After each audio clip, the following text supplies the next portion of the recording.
Jim bet his team that if they won the district championship in their division, he would try out for a major league team. The rest, as they say, is history. And here to tell you the rest of the story, please welcome Jim Morris.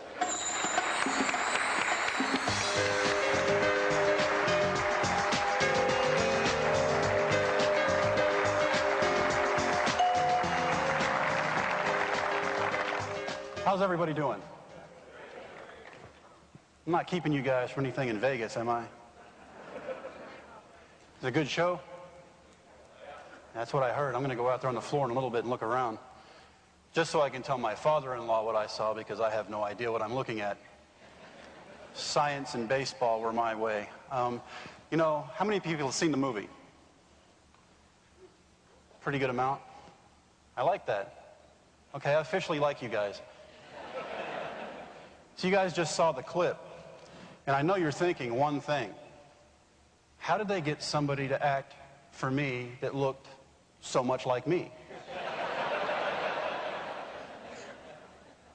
We had to look far and wide, but we finally came close. You know, the only thing I can say is my grandkids are going to think I was pretty good looking when I was younger. And I'm going to lie and smile at them. But you know, everybody has a dream in their life. Everybody wants to accomplish something. Everybody has that one thing that they want to achieve. And the road's not easy. There are a lot of ups and downs. Very few people have that gold-painted road where everything just falls into place automatically the first time you step out and try to do something. It's a hard way. The people that persevere and the people that are persistent are the people that actually succeed, the people that never give up. And that's why I get to go around and talk to people like you guys, because you guys are doing that. You get to go out and achieve your own dreams while you're helping other people do that. And I think that is amazing. It's a great accomplishment. And the movie explains a lot of things, and a lot of you guys have seen it, and so I'm going to stick with the story pretty much. But there are a lot of things I can tell you as I go through this that aren't in the movie that you might find interesting. You know, in the movie it depicted the fact that my dad and I didn't get along very well. Well, it's a Disney movie and it's G-rated, so it's quite a bit underplayed. We didn't get along at all. My dad was in the military and we moved around all the time. East Coast, West Coast, North, South. Whatever naval station he was at that he got busted at, we got sent to another one. So we moved around a lot. Baseball was a way for me to escape. You see, I grew up in the late 60s and early 70s, and for my father it was better for children to be seen and not heard, and so I didn't speak a lot. I didn't speak at all. The one way I could speak without ever talking was the fact that I could play baseball and I could show people I could play. I never had to open my mouth. I'd go out, throw a baseball, get picked on a team. I had a team full of friends and I never had to say a word. That was my way of life. That was my way of survival. That was my way of trying to get along with my dad and not upset him. And so as we moved around and I got better and better at baseball, I wanted to be the best I could be. I was always told I was never good enough, and so that just made me try harder. See, I think some of us have been told that before, and we sit there and we go, okay, we're not good enough, I think I'll quit. You can never quit. You can't quit on a dream. You've got to go out there and try to achieve it every single day of your life. And so baseball became my way of life. I didn't care about school. Certainly didn't care about reading or anything else. We moved around so much. At the age of 15, I found myself in Hollywood, Florida, playing for MacArthur High School in Hollywood. I was a 15-year-old freshman. I was the second freshman ever to make the varsity baseball team. I was happy. We were in a place, I was accepted. I was on a varsity baseball team with all these guys who are extremely talented. I already had the University of Miami coaches looking at me at 15. I thought my road was set, man. Baseball was it. Well, 2 weeks after the season started, my dad calls me in his office and he said, guess what? We're moving to Brownwood, Texas. And I looked at him and I said, what's in Brownwood, Texas? You see, in Brownwood is in the middle of the state of Texas. East, west, north, south, it's right in the middle. You have to be trying to get lost to get to Brownwood, Texas.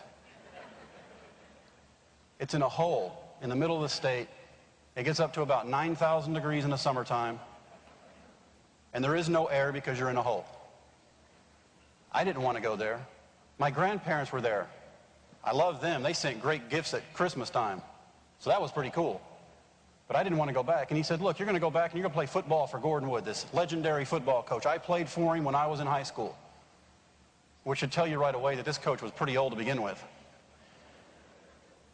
You're going to play for Gordon, and you're going to graduate from Brownwood, and then we're going to see what happens. He forgot to tell me a few things, though, as we moved to Brownwood. He did play for Gordon Wood when he was in high school for 2 weeks. And then it got too hard and he quit. But he's going to have me go play for the man. The other thing he didn't tell me about was the fact that Gordon just didn't like baseball. So at Brownwood High School, we didn't have a baseball team. We had football.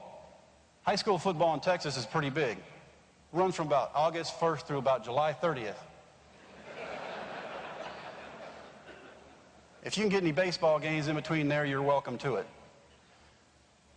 But being in that position and not being able to play the game I loved ended up being okay later in life. It taught me a lot of things. It taught me about self-satisfaction and how to be able to wait for things and how to be able to appreciate them more when I finally got to achieve them. You see, Brownwood High School was the 30th school I'd been to in 15 years of my life. And so I never had a chance to really settle down and make friends. But I played for Gordon. I learned a lot of things from that man that I carry with me today. I learned about teamwork, and I learned about discipline, and I learned about getting the job done. And I learned the fact that you can get anything done you want to as long as you're better prepared than the other people. We won a state championship under that man, and we weren't the biggest or the fastest or the strongest in the state of Texas. But we were the best team, and we won with that simple fact, just like businesses do. One person can make or break everybody else because they do or do not do their job.